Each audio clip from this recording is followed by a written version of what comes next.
Watt has tied Michael Strahan's single-season record. Oh, no. In the air to right. This is deep. And he did it again.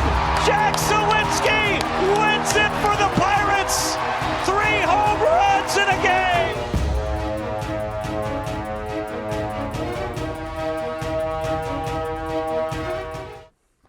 Thank you for watching our Pittsburgh Sportsline show on Comcast 21, only in Bethel Park.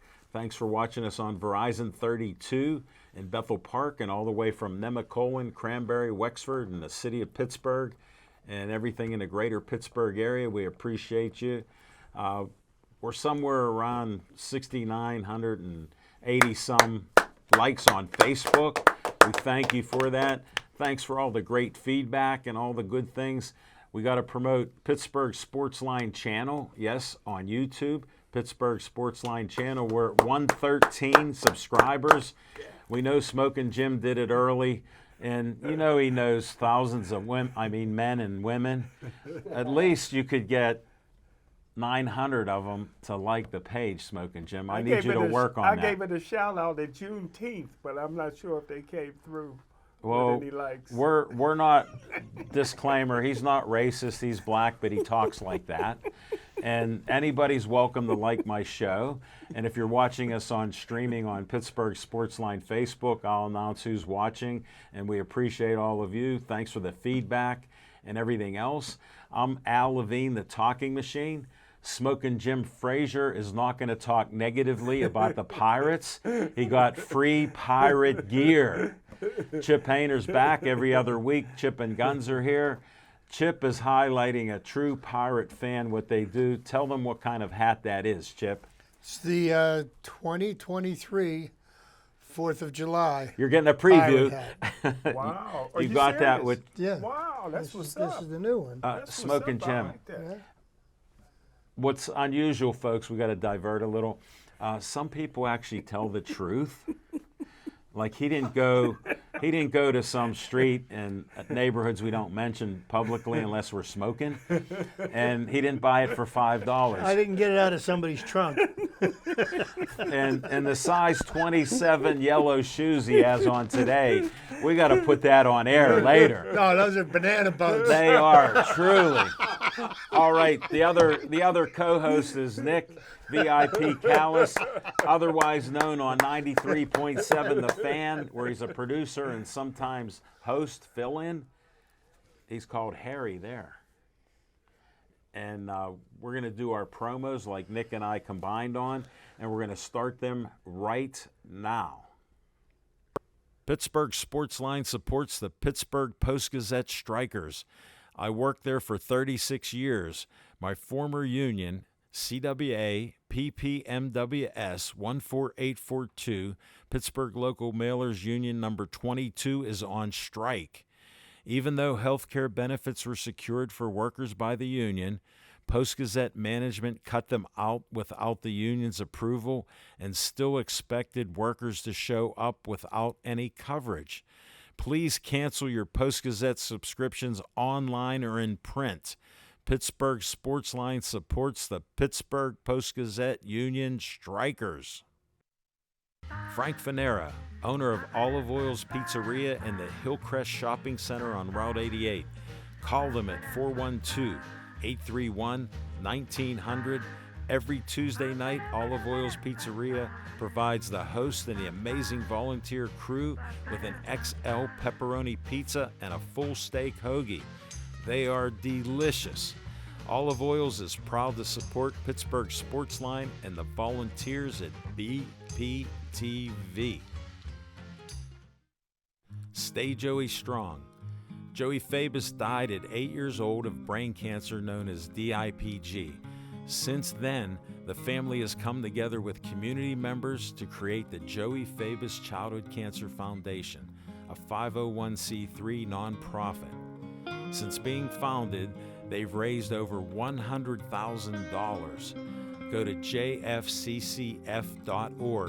to learn more about DIPG, to help spread awareness, and to see how else you can support and donate towards the fight against this dreaded brain cancer. Always Be Smiling, a 501c3 designed to help children and families in need of kidney transplants. The B stands for Bennett, whose memory is embedded in this organization by his parents, Kristen and Dean. Despite the challenges he faced in his 16 and a half years of life, Bennett always had a smile on his face and spread kindness to everyone he could. Now, Always Be Smiling wants to pass on that kindness. Go to alwaysbesmiling.org to learn more and see how you can support or donate to this organization.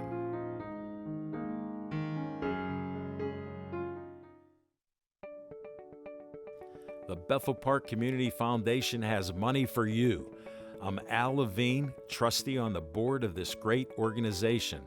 The BPCF focuses on raising money to provide scholarships, grants, endowments, and more. Grant requests are available online from $100 to $5,000. You can also attend fundraisers or donate. Go to bpcf.org to get more information and to stay up to date on upcoming events. The Bethel Park Community Foundation, focusing community resources, building for the future. The Bethel Park Historical Society is a 501c3 that serves Bethel Park. The Historical Society operates out of the Schoolhouse Arts and History Center, located at 2600 South Park Road. Look for the red and white trolley right out front. Reginald's Coffee is inside, and I've heard it's the best coffee around. To visit this great historical venue, email historicalsocietybp@gmail.com.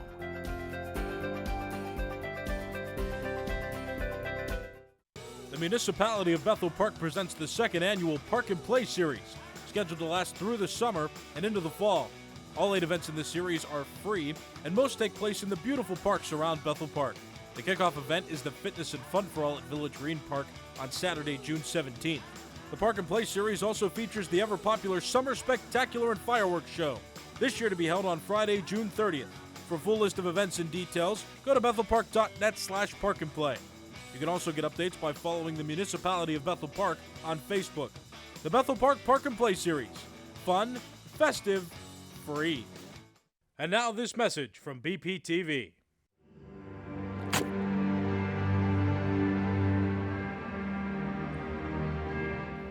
Alas, poor talking machine. I knew him well. A fellow of infinite jest, of most excellent fancy? Dave, I'm not dead. I'm still doing Pittsburgh Sportsline every Tuesday night and many other weekly shows on BPTV. That's great, Al, but then who's this? I don't know, but we must leave right now. Let's go.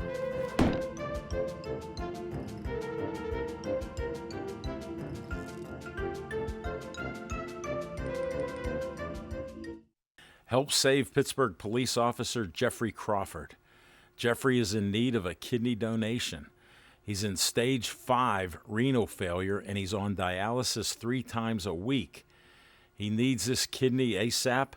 To contact the UPMC donor registry, call 412-647-4438 or go to livingdonorreg.upmc.com. And to help spread awareness, use the hashtag #BlessJeff on socials. Let's come together to support Pittsburgh policeman Jeffrey Crawford in his time of need. Alex Reed is in need of a kidney. 2 weeks after college graduation, Alex's kidneys failed. A gracious donor gave Alex 7 years of life, but now he needs another kidney. To learn more about becoming a donor for Alex, call 830-285-2140 or go to kidneysolutions.org. Zhang Taekwondo just opened a new location in the South Hills, along with its location in Wexford and its inclusion in the curriculum of Provident Charter School in Troy Hill. Zhang uses Taekwondo to teach its students confidence and self-discipline through physical fitness. Zhang is offering a 4-week special. You get a uniform and lessons for $30. If you mention the Talking Machine, Smoking Jim, or VIP Nick, they'll give you a further discount. For more information, go to zhangtkd.com or call 724-934-9264. Okay. Ralph Williams is watching. Hello, guys. Amy's finally back. She said, "Welcome back, Chip. Sorry I haven't been on there for a while. My dad was in the hospital again. He has RSV and is on oxygen. We've been praying for your dad, Amy. Hope you're doing well." Paul Haley's watching us. Paul Haley says, "Greeting, guys, watching live on FB and SC." All right. We're going to do What's on Your Mind, Smoking Jim Frazier. Thanks, Al Levine, the Talking Machine. And if you want the green, Coming at you you. got the... Oh! Deontay drops. That's it, man. He's his mentor. And I tell you what, Al Levine, the Talking Machine, I'm not giving up hope. I got my power gear on. I know they got 8 losses in a row. 7. There's only 7! But I tell you what What did I say about him? The Talking Machine. Oh, you're Hey, watching. I can tell you guys this for a fact. I don't know anybody that don't get drunk at a Taylor Swift concert. Al Levine, the Talking Machine, that don't get you in trouble. What gets you in trouble is when you think you're in Columbus, Ohio. And you're on the north side at 8:30 before Taylor comes on. But, hey, I feel bad for Bob Huggins. He had a great career. I wouldn't even get 1,000 wins. He was only a few wins away. But, hey, just one shout out. About 80. Yeah, about 80. 87. Your perspective is 77. amazing. How what angle you came at there? Here's before I go to Chip, I'm just going to take just a few seconds just to congratulate Ralph Williams. He has a radio show now on Beaver County Radio. It was his debut today. And I tell you what, Al Levine, the Talking Machine, of all the things Ralph Williams does, he is an absolute natural on the radio. I was so proud to hear him today. Congratulations, Ralph. Good Hold luck. it. I got to put a disclaimer on. Smoking Jim's never been known for being a modest man. Guess who Ralph Williams stole as a co-host? One of my best friends, Smoking Jim Frazier. I salute both of you. Thank you, sir. Because, hey, I have no competition. You do whatever you think is best for you. That's what I say. And if you're talking sports in Pittsburgh, I respect that. We're going to cut away from Smoking Jim because he's he's going to be regularly upset about the Pirates because he's wearing pirate gear. A little tease for later. He'll negativity first. Anthony Bacco, thanks for watching. Hello, guys. Have a good show. Amy, I'm on vacation. Chief is watching. Thank you. All right, Chip Hayner, what's on your mind? Well, it's an interesting question. But Oh, thank you. yeah, I was talking with Alan off the camera before the show. Yes, you were. And we were talking about a certain subject, which will remain nameless at this point. And we were talking about the hypocrisy of it. And Yes, we that's were. what got me thinking about what's on my mind is hypocrisy. Hold it, not Smoking Jim in this case. No, it has nothing to do. There's no shot at Jim, no shot at Nick, no shot at Alan. Okay, thank you. Okay, We'll carry on. You know, but yeah, you look across professional sports, and there have been a couple of events that have happened recently that I think just display the Hippocratic nature of some of our major professional sports organizations. First one I'll start with is the PGA Tour and the Live Golf Tour. Now, these are two entities that were sniping at one another back and forth, and the PGA Tour was the one that wanted to take the high road and stood on the higher moral ground. So they said. So that, you know, we're above what the Saudi Arabians do. You know, they murder reporters. They chop them up into little pieces in their basements. These are not the kind of people that we want representing our lovely sport. So the Live Golf Tour with its deep, deep pockets, bought some of the biggest stars from the PGA, and these two Only about 40 of them. yeah, so these two were existing laterally. Well, interestingly enough, about 2 weeks ago, it comes out that the PGA decided to merge with the LIV Golf Tour. And I was like, well, wait a minute. Whatever happened to the higher moral ground that you were holding yourself to? And what it boils down to Money. is that the PGA was in financial trouble. So how do you fix a problem like that? You reach into the Saudis' pockets and you start yanking out some of that cash. And they say that they did this for the good of the sport. And I find that very hard to believe because any integrity that the sport may have had is now gone. And it was a money grab, just so that the rich could get richer. Are we going to have a better product than we had 2 years ago? Yeah. I doubt it. Okay, I mean, golf is going to put more people to sleep than And soccer. Chip, just to interrupt you, what about the loyal players of the PGA like Tiger and Rory? How about they got backstabbed? Exactly. And that's what I called it. Tiger Woods got offered And then- $700 million and- and said no. Right. And then look at like Phil Mickelson. He's like a hero to all of them. They got their money. And then here's what's so sleazy about it.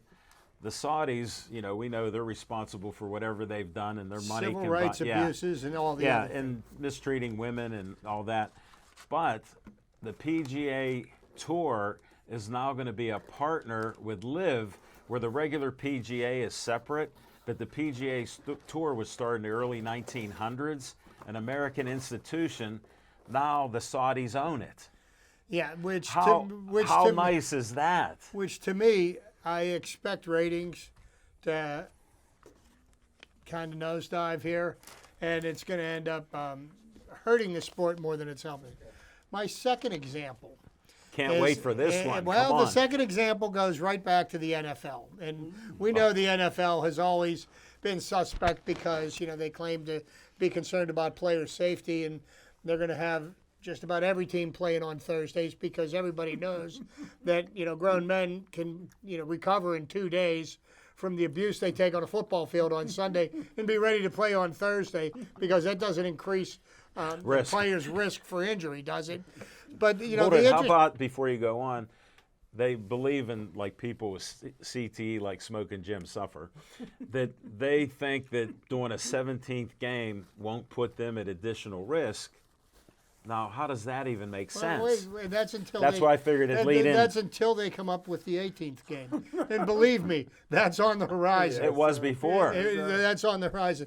But, here's Sorry the to thing. interrupt you on that. That I hear the NFL talk about, and this has gone on since the early 60s, when Paul Hornung was suspended for gambling. Alex Karras, some of the biggest names in the sport in the 60s were suspended for He gambling. knocked out a horse and didn't get suspended for that in a movie. Right. How could that be? But, we talk about the integrity of the game, okay? And ever since sports betting became legal, we no longer are really worried about the integrity of the game because, once again, these sports books opened up their pockets, and the NFL is now reaping in billions of dollars. Yes, sir. And to think that somehow, some way, and you look at the scores, the games, and the point Why spreads. are they so close? And well, here's my question: why do they have an injury report? Okay. I asked that years ago when I saw Well, that out. they did that for Vegas. So Thank you for the answer. So they're in bed with the sports gambling institutions, taking all their money. Yet they're going to punish their players for betting while they're on a team's facilities. Now, there's a report of some knucklehead that lost $8 million, in betting, which is just a perfect example of what happens when you bet. The house is always going to win. Just But- look to your left. But what makes them think that they're not allowed to gamble when they're on the team's property? Facility, yeah. Yeah, so what's to say that they can't go somewhere else and that their betting can't influence the outcome of games? If they really were concerned about the integrity of the game, don't accept their money, okay? Don't provide them with injury lists, and let the game be pure. But I know that's very naive thinking Yes. and kind of unrealistic on my part, because we all know that it's this what makes the world go around. But the hypocrisy of penalizing players for betting, whether it's even if it's not on NFL games, like, well, if it's legal, then why are they getting punished? Yeah. That's what's on my mind. Thank Go you, ahead. Chip. Sound like you did a 180 on the Pete Rose. Ah, not at all. That's what it sounds Oh, well, like. if you're gonna That's what mention, it sounds like. if you're gonna mention Pete Rose, here's my answer to you. Rule 21, paragraph D. Read it. The betting's legal. Thank Rule you. 21, paragraph D. Read it. Well, smoking Jim's damaged. Not officially, any doctor can call in and verify that. But when he can't answer a straight answer, how old are you? And I never lie, I'm an honest man, then you can explain where he's at. So we're going to go to what's on your mind, Nick. So, Spoken mentioned Bob Huggins in a way that's not great. So I'm going to change the perspective on that a little bit, because shouldn't be too smiley about, a lot of that. It's very serious thing that he did. I'm sure you know all the facts by now. Blew a .21. Spoken even said he thought he was in Columbus driving on the north side on Taylor Swift's opening night in a WVU car with a flat tire, with empty alcoholic beverages opened in his car in the back seat. So a lot of bad things, right? A lot of not good things. So also, John Morant was caught on social media with a gun again after he was. Yes, he was. He took a video waving it around. It's unbelievable what some of these people are doing. So I'm going to revisit the morality thing again. I've seen people on social media, on Twitter, talking about how, well, why is our first reaction to punish these people? Why are we, why aren't we helping them first? Why isn't the first reaction here to help these guys? And I don't get. Bob Huggins made the same mistake over and over and over again. This isn't the first time getting a DUI. He also dropped that F word that's a homophobic slur on the air, again. So, he's making, mistakes over and over and over and over again, and that's a big problem. John Morant doing the same thing, making mistakes again and again, and we're acting like we should forgive these people or have some sort of, sympathy. These people need help. Guys, if people are making the same mistakes over and over again, they should not be able to keep their jobs. They shouldn't be able to stay in that high power. They do need to get the help. I see so many people talking about cancel culture as well. Bob Huggins was not canceled, as many people were saying. He got to keep his job until he screwed up in that way. All the facts against Bob Huggins, that's just crazy. All those things going together, blowing the 2-1, being in a WVU car and a flat tire on the north side on Taylor Swift's concert opening night. It's crazy to think about how dangerous of a decision he made. Okay? I'm just saying, it's serious. So what I can't understand, though, either is that, we talk about, specifically with John Morant, people are like, that's not a moral thing. Guns exist in our country, and that's fine. Listen, the NBA, the NCAA, all the big sports organizations, they lift people up, okay? They bring people to be bigger than, normal life, because we all look up to these people. We're all influenced by these people. John Morant would not be in the position that he's in to influence without the NBA. That's just a fact. So, in turn, you've got to hold some morals together, because all ages consume sports. All sports are designed to be consumed by all ages. Now, not saying that guns are a bad thing, and this is not the show to talk about gun control, but the bottom line is that there's a certain age you need to be to own a gun. I know that for sure. So if you're creating this whole gun culture, guns are cool, let's just wave them around, you're not really sending the right message to people. So it's not necessarily a gun issue. It's more about how are we influencing people. Not everybody can own guns, right? There are children that aren't old enough. Same thing with alcohol. And you're sending the message that, this really cool, this really popular WVU basketball coach, he goes around and he parties and he drunk drives. Not a big deal, right? Nothing bad happened. That's kind of the message you're sending. That's why we got to stop that message from being sent. That's all it is. So it's not necessarily about cancel culture. It's not necessarily about, any of that. It's about holding people accountable. It's not necessarily about just blindly punishing people as well. when people make mistakes, they've got to be held accountable. And they've got to be held accountable the first time. There can be a situation where Bob Huggins gets help and doesn't get to keep his job. There's a situation where John Morant just needs to not be an idiot. Well, how about get help for him? Yeah, get help for him. He's young, and who he hangs around with, peer pressure is the strongest thing any of us will face in life.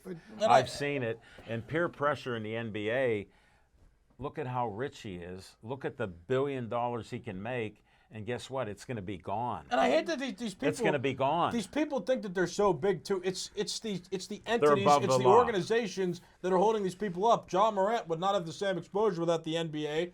Bob Huggins would not have the same exposure without the NCAA and divisions and the reputation that WVU's had over the years as a sports or the athletic programs with that sport. So that's all I'm saying is, like, there are things, sports should be consumed by everybody. You don't want to send the wrong message. You don't want to make things seem cool that shouldn't be cool. Guns are tools at the end of the day, and drinking is for adult recreation. Should not be exposed. Those two things should not always be exposed to those who are not ready to be exposed to it. And people who are young enough and not able enough to make their own decisions, they're not old enough to be able to understand the responsibility of their decisions, you might be influencing them the wrong way. So that's why it's all morally incorrect. Not cancel culture, not any of that nonsense. It is morally wrong. Send the right message to the entirety, the whole spectrum of age groups that get to consume sports on a daily basis. Well, That's what's on my mind. I got a couple points after that. To speak that. to your point, it's not so, and I completely agree with you, 100%.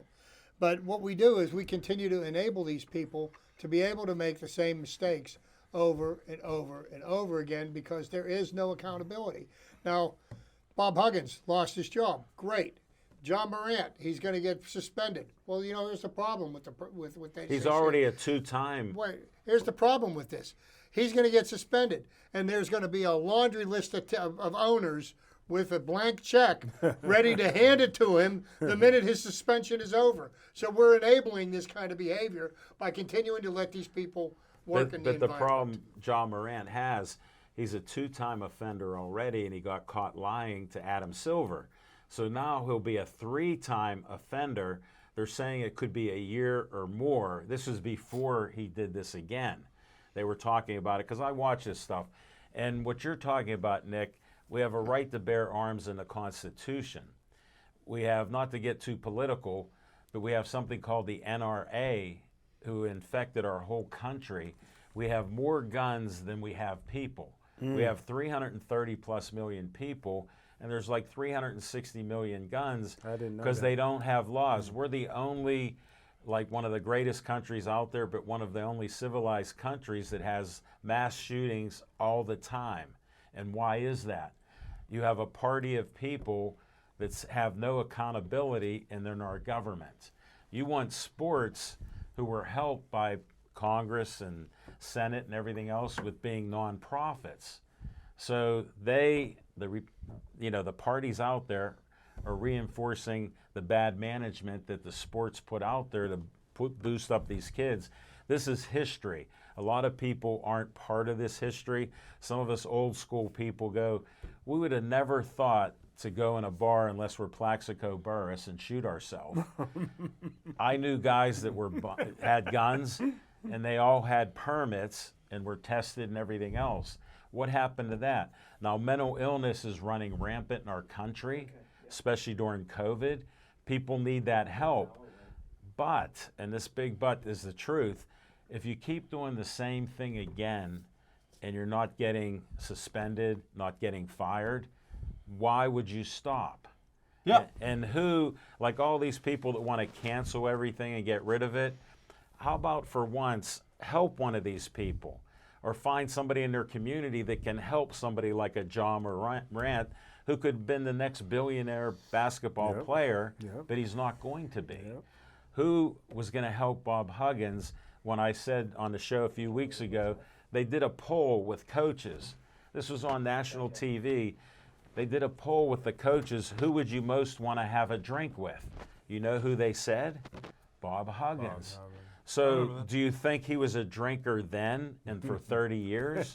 Does this not make you think, too, that he was drunk during that Cincinnati radio Yes, show? that's what they alluded Here's to. And here's we the- were saying yes, Here's and that's the craziest why. part of that whole thing.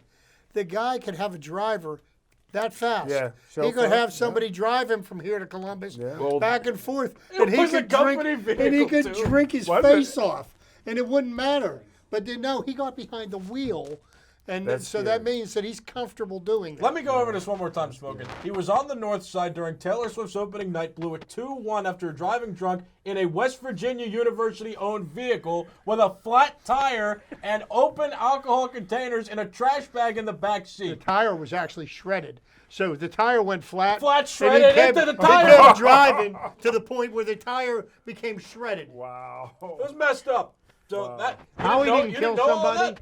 No, he just sees the I did some headlines. of it. Come I on did some now. of it. I He just know all sees of it. headlines. That's what they are. We get here. I got a headline. Smoking Jim just spoke the truth.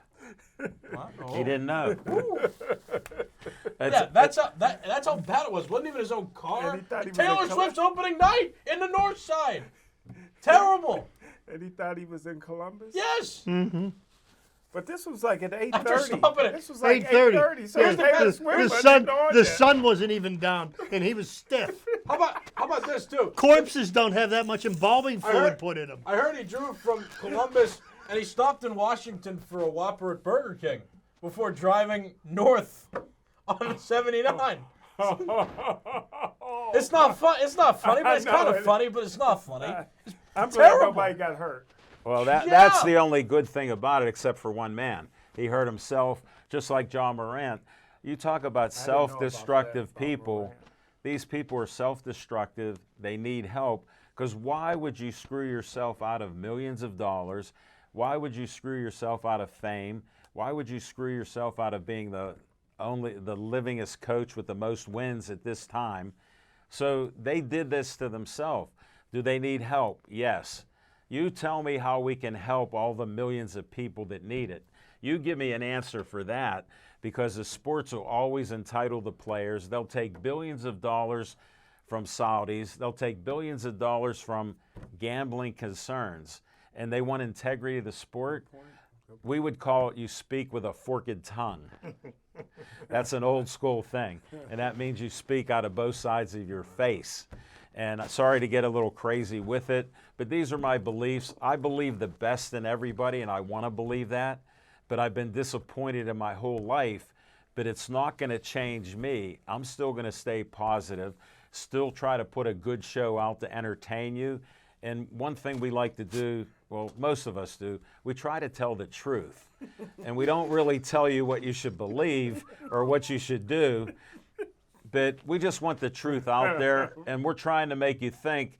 And Nick brings up a good point from his perspective. It's still 24 years old. Because I hear everybody talking about, too, like, you know, they're just saying, like, oh, he's held to a higher standard. But I don't think anybody ever really gets explained down to the specifics, like, why they're held to a higher standard. They influence all ages at a blink of an eye.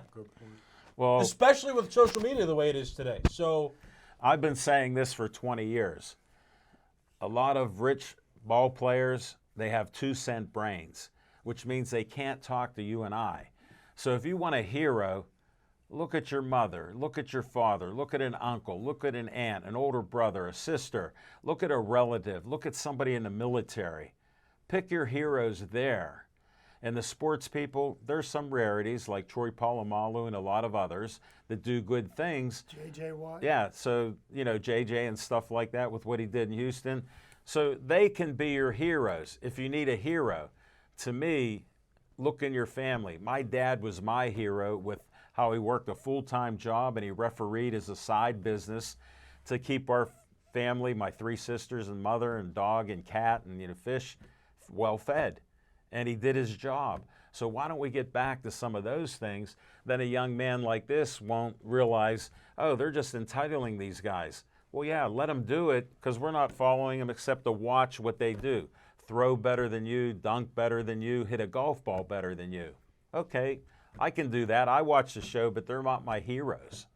And I'm done with that. I'm going to move on to what's on my mind. All right, I got Smoking Jim discovered a word that I talked about, that people would get good karma on Pittsburgh Sportsline. Yes, sir. We were doing shows at Sips Sports Bar, Level 20, 10 years ago or so, and we called it on-location shows. So one of our on-location shows, Smoking Jim knows all these beautiful women. He brings one of the most beautiful women on our show, Angel Schifino. Comes from a sports family, good mother with 2 young kids, and they bring up this young, thin, black young man, and his name's Jalen. And we interviewed him, and who would think he loved basketball? His mother, they got disrespected a lot because with the Schifino last name and some things, there's political stuff everywhere in sports and inside and out. You know that, read the history. And she was putting him in schools because she wanted him to be a good basketball player. And guess what? They got some great genes with that Schifino family. Just read the books, little history. You can check that. And he was a great guest on the show, and we watched him over the years. 7 or 8 when we interviewed Yeah. him. And his mother, was even a guest on the show. We interviewed her a couple times. One time she didn't want Smoking Jim to do it, and he told me, Machine, can you talk to Angel? And I actually talked to Angel, and there was some misunderstanding. Who knows why?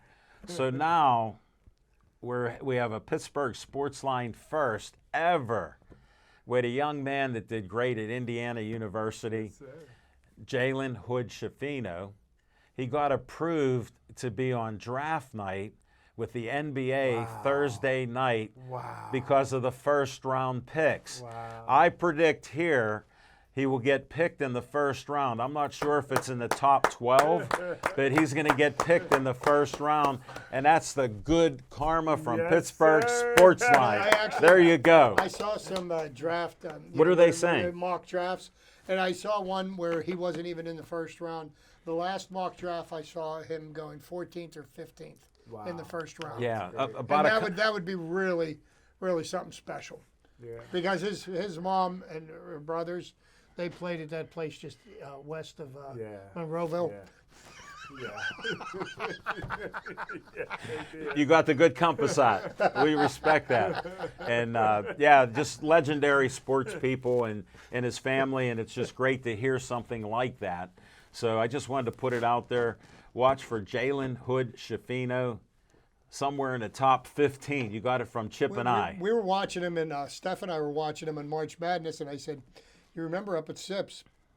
I said, we interviewed this young man. We interviewed his mom.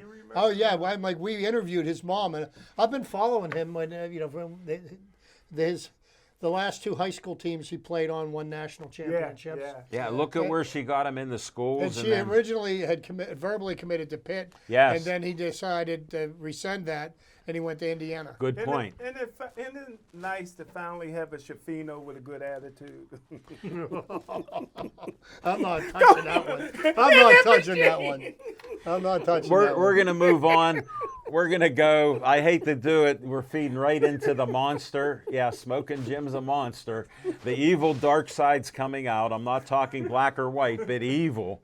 We're going to go to Fiction and Fact from Smoking Jim's Almanac in 10 seconds.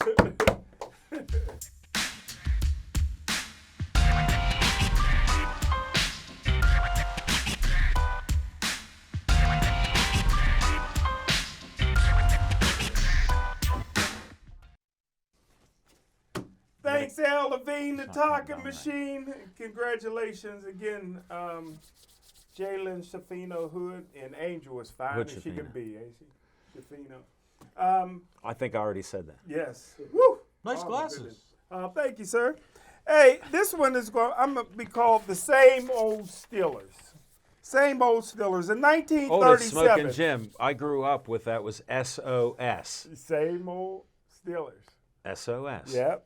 I got it from you, that Same Old Steelers. I remember you told me that. That's why I like the Packers instead of the Steelers in the 60s. Woo. Back in Chip will enjoy this one. And back in 1937, the Pittsburgh Pirates, who was the Steelers at that time, passed on 2-time All-American slinging Sammy Ball from TCU to draft Mike Bazarak, a center from Duquesne University.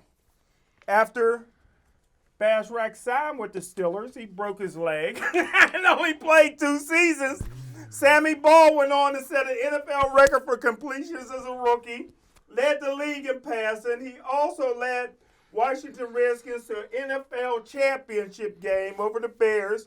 His 335-yard passing were the most yards in a postseason game by a rookie until 2012 when Russell Wilson broke that mark.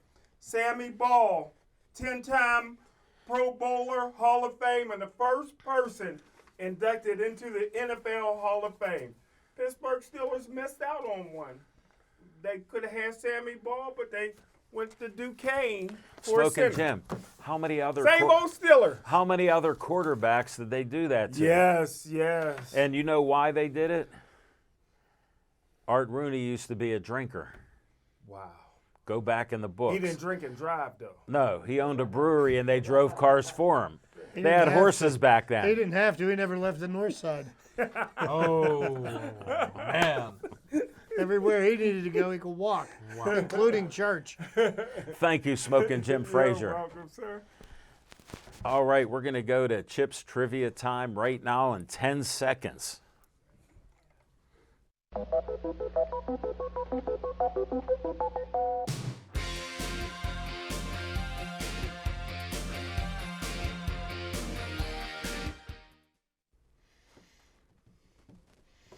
Okay, everybody. For trivia this week, I was thinking about some things because right now we're still in the time frame where Joe DiMaggio's 56-game hitting streak was still ongoing. Yes. I believe that ended on the 15th of July, but we'll get more to that later. So I wanted to kind of touch on some baseball records that have very good chance of never, ever getting broken. And the first one I want to touch on is most wins lifetime. Oh. Cy Young, they named the awards after him, 511. You don't need to get into the, all the specifics. Right. 511 wins speaks for itself. Don't even go complete games and all that. Okay, some other pitching longevity records that seem certain to withstand a test of time. Jack Chesbro's 41 wins for the New York Highlanders, who were the precursor of the Yankees. Ed Walsh's 464 innings pitched for the Chicago White Sox in 1908. Walter Johnson's 110 shutouts. Wow. Nolan Ryan's 5,714 career strikeouts. Most triples in a lifetime. Sam Crawford with 309. Stan Musial retired in 1963 with 177. And nobody has had more than Willie Wilson's 147 since. The records for triples in a single season belong to none other than Chief Wilson's 36 for the Pirates in 1912. Wow. He must have been an Indian. The highest career batting average, lifetime, Ty Cobb, 366. Nobody has come within 25 points of Cobb since Ted Williams retired in 1960 with a 344 average. Wow. And then, of course, there's the Iron Man. Cal Ripken's 2,632 consecutive games Yeah. played. With us giving players off every 3 days, it's never going to happen again. No. Highest batting average in a season. This could be a record that could be close to getting broken this year. Yeah. There's a young man in Miami, if you're paying attention, went 5 for 5 last night. It's the second time, I think, within the last 3 games that he went 5 for 5. His season batting average is over 400. It's amazing. And this is now? Yeah. Whoa! One thing Chief wants to put out there. First, shout to Mario Tempest. Hello. Chief said Roger Hornsby averaging over 400 for 4 years. Well, and that's it. Roger Hornsby, season batting average of 424. His record stands secure. The last player to hit 400 in a season was Ted Williams. Then there's the 56-game hitting streak. It's number 7. This one's a little more current. You might recognize this gentleman's name more so because of his son than he. But most grand slams in 1 inning. Fernando Tatis. Whoa. 2 in 1 inning in 1999. Wow. most home runs in the World Series, none other than Mickey Mantle. Legendary list topped with Mantle includes Babe Ruth with 15, Yogi Berra with 12, Duke Snider with 11, and Lou Gehrig with 10. Wow. Most consecutive no-hitters. Johnny Vandermeer, 2 in 1938. Nobody's done it before. Nobody's going to do it since. Oh, Anthony Bacco has a good one for you. Roy Face still holds the record for the highest winning percentage in a season, a whopping .947, 18 wins and 1 loss. 18 Chip may wins hit and that. 1 loss. Chip Yes, he was going to hit that. Anthony, As- you beat as, him. As a relief pitcher. Exactly. As which a relief pitcher. Then that's impressive. That's even more impressive because he didn't pitch 1 inning. You know, relief pitchers back in those days they might pick up the ball in the 2nd inning and pitch the rest of the game.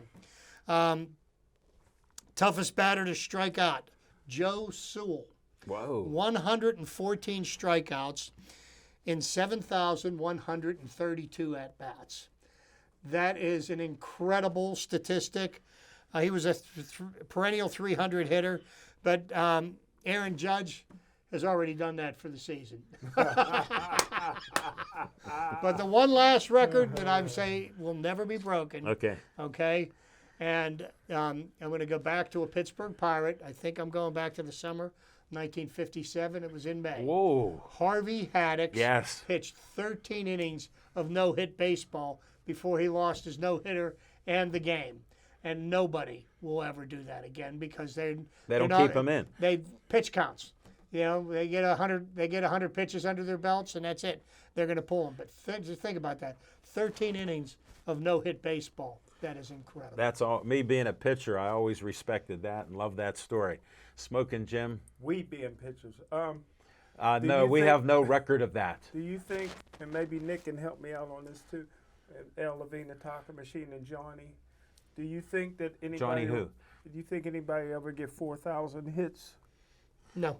On that point, Smoking Pete Jim, Rose this will out there. feed into you. Randall Bogart says 4,256 Yes. most hits ever. Yes. Even to Pete Rose. Yes. Well, we don't, because he broke the gambling rule come and he on. signed being guilty. Like imagine, Randall, that you signed a paper and said you were guilty of breaking the gambling rule in baseball, and then you want to get credit for it. You banned yourself. This is why everybody that argues for Pete Rose, another guy was self-destructive, a degenerate gambler. But And he he was couldn't held stop. accountable. Yeah. And for anybody that has questions about whether Pete Rose deserves to be where he is, rules of baseball, Rule 21, Paragraph D. Read it, and it's pretty clear. It's in black and white what happens if you do are it. guilty And he signed. of breaking the rule. If they give Bob Huggins a second chance, I can give anybody a second chance. Thank you. Get outta Thank here. you. Hold it. Thank Do you know Nick.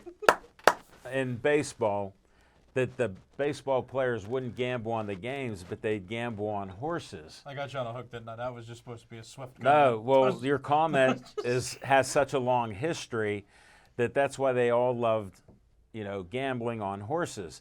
I was at the racetrack in the mid-'70s. Delvin Miller, who founded the track, he's sitting in one of the seats at a table. Guess who's sitting there? Joe DiMaggio, Stan Musial, and another couple guys. I wanted to get autographs, but I go, nah, let them do it. They had stacks of losing tickets at their table at each seat, dozens of stacks. And I told a couple guys, I go, you see who's up there? And they go, yeah, what are you going to do? I go, nothing. I go, they're having a good time like we are. And that's what they do. And certain guys like Pete Rose and some football players in the past, they got caught. They were under surveillance because they were with known bookies and mobsters like Joe Namath was. How come Joe Namath never got caught for gambling? They investigated him. Guess what? He didn't. So if you make it so obvious that you're gambling, like Pete and others, where they believe they're above the law, guess what? I don't have any empathy for you. And Nick, he could have 10 chances, but he was known as a degenerate gambler by all the baseball people. I didn't think there was much baggage behind that comment. I just wanted to make Spoken laugh. No, well, you're allowed to be humorous. We appreciate you, young puppy, but I'm just giving you a hot topic Nick, with me. Nick, keep going for the laughs. Yeah, you can keep going there. Keep going for the laughs. All right, yeah, you got the laughs. All right, we're going to go to Nick VIP Callison, 10 seconds.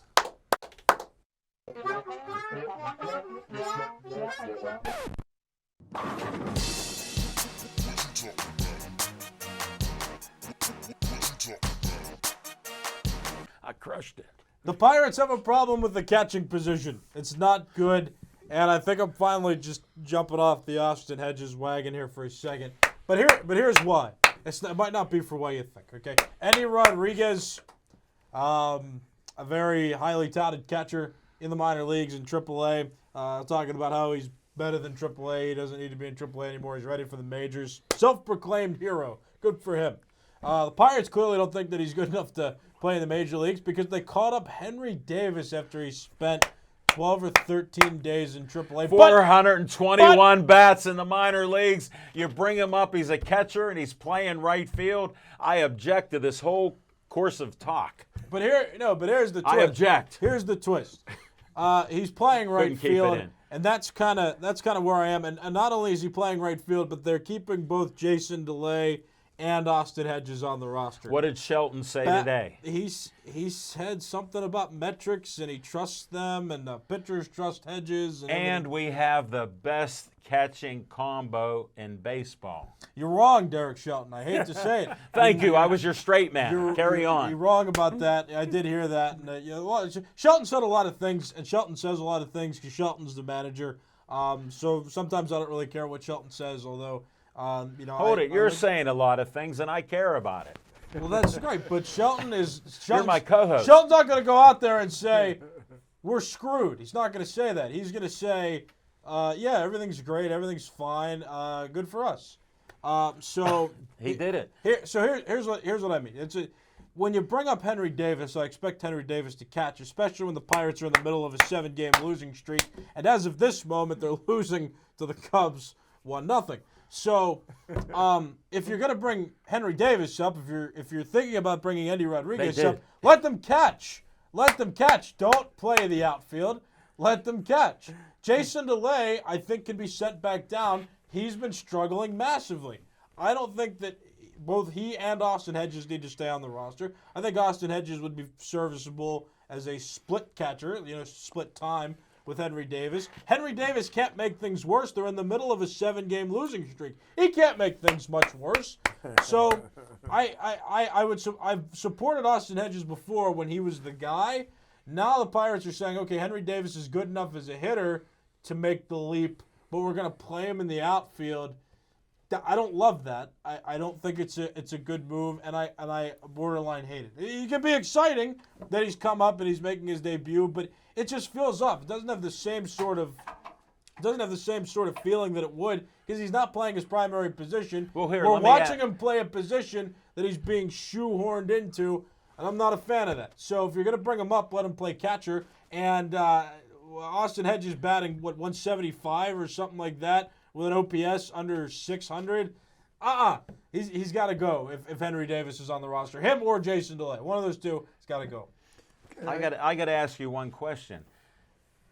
Why did the Pirates pick him as the number 1 pick as a catcher, and he's not catching? See, I don't have the answer. I will tell you. That's the question. I will tell you the answer. Yeah. Whoa, Chip's got the answer. I'll tell you the answer. I want to know. Because what they did that year, they had so much money that they were allotted to spend in the draft. Right. And by taking Henry Davis and being able to pay him less money, enabled them to pay people further down in the draft more money to sign. Yeah. That's why we took that quarterback away from Bubba Chandler. Yeah. Is that his name? Something from like that. From Clemson.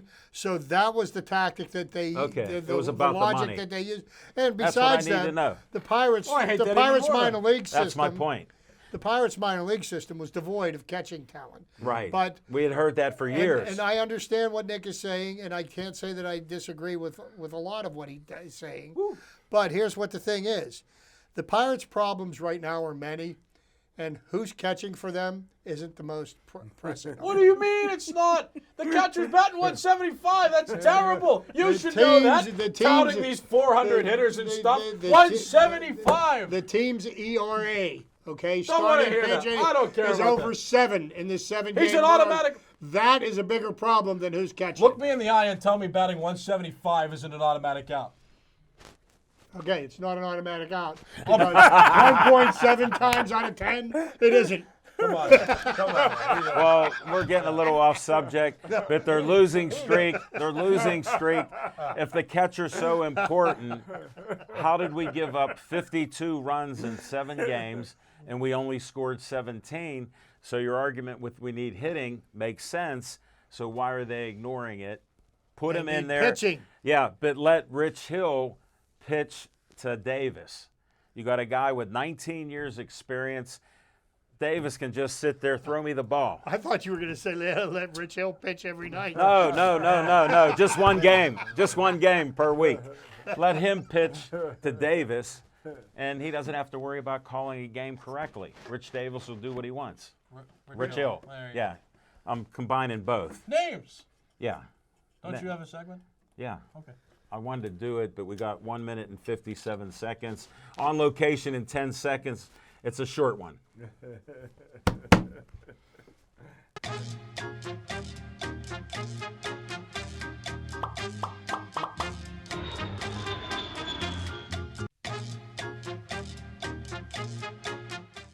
I do.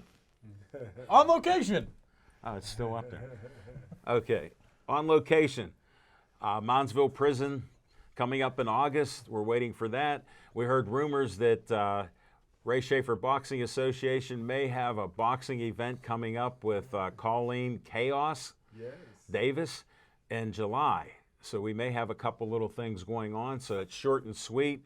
And I want to thank all of you for your comments and all that. I missed some of them because we got deep into this.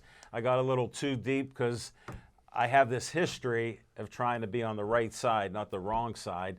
And I don't want to influence anybody. I just want you to realize the truth. And the truth should set you free. We were told that would happen, but in this day and age, I'll tell you it does not. Here's what sets you free. Money. Then we can talk. But thanks to Smokin' Jim, thanks for Chip coming back and your insights. Nick, always a pleasure having you with your insights and opinions and then mingling some facts in there. We appreciate that. And your catching history. Thanks to Johnny Mariano came in. The legend MVP, Steve Fisher, who doesn't work at BPTV, ran the control room. And wait till we show Smokin' Jim a device that he has that'll blow his mind. So Smokin' Jim, a little coming attraction after the show. And to all of you, thanks again and keep watching. And hey, you can put your opinions and facts out there and we'll mention it if we see it. Some of it I don't. So please stay Joey strong.